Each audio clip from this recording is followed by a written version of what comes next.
दोस्तों, आज जो कहानियाँ मैं आपको सुनाने जा रहा हूँ वो बिल्कुल सच्ची घटनाएं हैं। वैसे तो मैं आपके मनोरंजन के लिए इस कहानियाँ सुनाता हूँ, पर इस बार मैं आपको सच्ची घटनाओं से रूबरू करवाऊंगा। पर याद रहे, हमारा मकसद किसी भी प्रकार के अंधविश्वास को बढ़ावा देना नहीं है और ना ही हम किसी का सच होने का दावा करते हैं। तो जल्दी से अपने हेडफोन लगाइए और मज़ा लीजिए दो सच्ची डरावनी कहानियों का।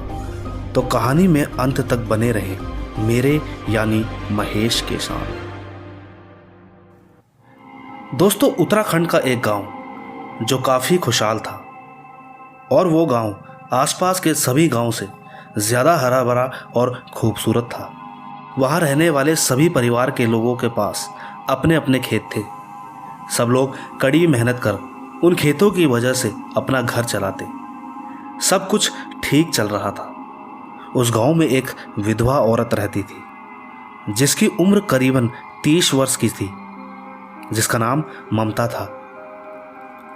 ममता के ससुराल वाले दूसरे गांव में रहते थे। उसी गांव में एक शंकर नाम का आदमी रहता था जो बड़ा ही नेक दिल था। शंकर का व्यापार का काम था तो अक्सर वो हर गांव में चक्कर लगाता।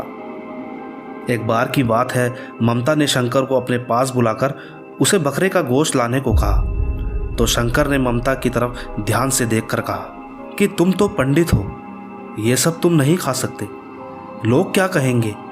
ममता ने कहा, किसी को पता नहीं चलेगा, तुम छुपाकर मेरे पास लेकर आना। शंकर ने हामी भरी और वो बाजार जाकर ममता के लिए बकरे का गोश्त ले आया और ये सिलसिला ऐसे ही चलता रहा। पर एक दिन गांव के एक आदमी ने शंकर को ममता के घर में जाते हुए देखा तो उस आदमी ने पूरे गांव में ये बात बता दी। इसके बाद सबने शंकर को बुलाया और शंकर से पूछा कि तुम ममता के घर में क्यों गए थे। शंकर की आंखों के सामने बहुत सारे लोग खड़े थे। शंकर समझ चुका था कि जरूर मेरे बारे में ये लोग गलत सोच रहे होंगे, पर अंदर से शंकर को डर भी लग रहा था। शंकर ने बताया कि वो ममता के कमरे में ममता को बकरे का गोश्त देने गया था। ये बात सुनकर सब लोग शंकर को घूरने लगे और कहने लगे कि शंकर झूठ बोल रहा है, ममता बकरे का गोश्त नहीं खा सकती, वो पंडित है, जरूर इसका कोई चक्कर है। लोगों ने शंकर को मारना शुरू कर दिया। शंकर ने सच बोलने की कीमत चुकाई थी, पर शंकर किसी तरह वहां से भाग निकला। ये बात आसपास के सभी गांव में फैल चुकी थी। शंकर जब वापस अपने गांव पहुंचा तो वहां के लोग शंकर को देखकर चौंक गए, क्योंकि उन्हें पता था कि शंकर वापस नहीं आएगा और अगर उसे यहां किसी ने देखा तो उन्हें भी खतरा हो सकता है। यही सोचकर सबने मिलकर शंकर को मार डाला और एक बोरी में डालकर उसे नदी में बहा दिया। वैसे तो कुछ लोग शंकर को बचाना चाहते थे, पर चुप रहे, ये सोचकर कि अगर शंकर को बचाया तो मारे जाएंगे। कई महीनों बाद उस गांव में एक के बाद एक मौतें होने लगी और ये मौतें उन परिवार की हो रही थी जिन्होंने शंकर को मारा था। किसी को भी कुछ समझ नहीं आ रहा था। धीरे धीरे किसी न किसी घटना में उन सबकी मौत हो चुकी थी। गांव के लोग काफी परेशान थे, तो गांव के लोगों ने पंडित के पास जाने का फैसला किया। तो पंडित को पूरी बात बताने के बाद पंडित ने उन्हें शंकर के नाम का एक मंदिर बनवाने को कहा, क्योंकि शंकर एक नेक दिल आदमी था। उसको मारकर सबने बहुत गलत किया। इसी कारण वो सब लोग मारे गए जिन्होंने शंकर को मारा था। इसके बाद लोगों ने शंकर के नाम का मंदिर बनवाया और माफ़ी मांगी। तब से वहाँ के लोगों के साथ कोई दुर्घटना नहीं घटी। वो मंदिर आज भी वहाँ स्थित है और गांव वाले आज भी उसकी पूजा करते हैं। आइए एक नज़र दूसरी कहानी पर डालें। दोस्तों, एक बार की बात है, उत्तराखंड का एक गांव और उसमें रह रहा एक परिवार में दो बड़े भाई जो शहर में नौकरी कर रहे थे और पिताजी भी उनके साथ शहर में ही नौकरी कर रहे थे।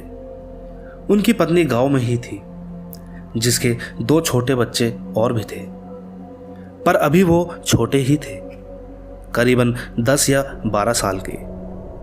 सब कुछ एकदम ठीक चल रहा था। शहर में रहने के कारण पिताजी और बच्चों का गांव में जाना बहुत कम था और आगे जो होने वाला था वो बेहद डरावना था। शहर से कभी कभार फ़ोन पर बात हो जाया करती थी, तो थोड़ा बहुत उन्हें भी मालूम होता था उनकी पत्नी की तबीयत खराब है, पर यह किसी को नहीं पता था कि आखिर उसके साथ हो क्या रहा है। और उस वक्त ये जान पाना किसी के लिए भी बहुत मुश्किल था। दरअसल दोस्तों, ऐसा कहा जाता है कि वो औरत किसी काले जादू के चक्कर में थी। वो ठीक रात 12 बजे घर से बाहर जाती और जब वो वापस आती तो वो सीधे नहीं बल्कि उल्टे कदमों से घर के अंदर आती। हालांकि गांव में लोग 8 बजे के बाद बाहर नहीं जाते, पर 12 बजे किसी का बाहर जाना और अजीब तरह से घर के अंदर घुसना किसी को भी डरा सकता है। और अगर कोई किसी को ऐसा करते देख ले तो उस चीज़ का अनुभव और डर केवल वो ही व्यक्ति जान सकता है जो उस वक्त वहाँ मौजूद होता है। एक तरफ गांव में ये सब चलता रहा और दूसरी तरफ शहर में किसी को कोई खबर नहीं थी कि उनके घर में क्या चल रहा है। ऐसे ही कुछ महीनों बाद वो औरत की लाश गांव में एक तालाब के पास मिली, तो गांव वालों ने फ़ोन करके उसके परिवार वालों को गांव आने को कहा। सब लोग हैरान थे कि आखिर ऐसा कैसे हो सकता है, पर उनके 2 छोटे बच्चे मन में कई राज छुपाए बैठे थे। पर इस वक्त वो बहुत ज़्यादा डरे हुए थे। उन्हें देखकर साफ पता चलता था कि जैसे उन्हें किसी ने मना किया हो कुछ भी बताने के लिए, पर देर सवेर उन्होंने बता ही दिया। आप यकीन मानो, मैं खुद हैरान था जब मुझे इन सब के बारे में पता चला। बच्चों ने बताया कि माँ अजीब तरह की हरकतें करती थी। वो 2 आवाज़ों में बात करती थी और हमसे कहती थी कि अगर तुम दोनों ने किसी को कुछ भी बताया तो हमें मार देगी। पर पता नहीं माँ को क्या हुआ, कई बार तो माँ अंदर दूसरे कमरे में जाकर खुद को मारने की कोशिश करती और न जाने किससे बात करती थी। हम बहुत डरते थे कहीं हमें कुछ ना करे। हम चुपचाप लेटे रहते और पूरी रात सो नहीं पाते। बच्चों ने जब इस तरह के कई वाक्य बताना शुरू किए तो गांव के 1-2 लोगों ने भी बोलना शुरू किया।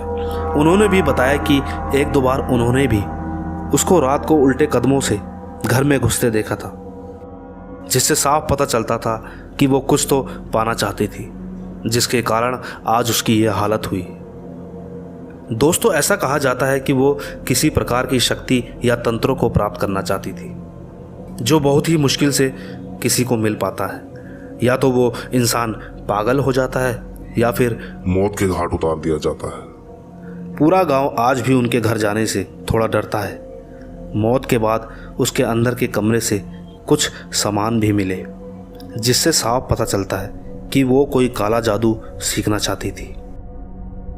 पर आज वो कमरा बंद है। कहते हैं कि उस कमरे से लोगों को पायल की आवाज़ सुनाई पड़ती है। तो दोस्तों, आपको ये कहानियाँ कैसी लगी मुझे कमेंट में ज़रूर बताएं। मैं बहुत एक्साइटेड हूँ कि इस पर आपका क्या कहना है। वैसे तो मैं रियल स्टोरी नहीं डालता, पर कई सब्सक्राइबर के कहने पर मैंने ये 2 कहानियाँ जो मुझे काफ़ी समय से याद थी तो सोचा शेयर करता चलूँ। दोस्तों, चैनल को सब्सक्राइब करना ना भूलें। तब तक के लिए गुड बाय।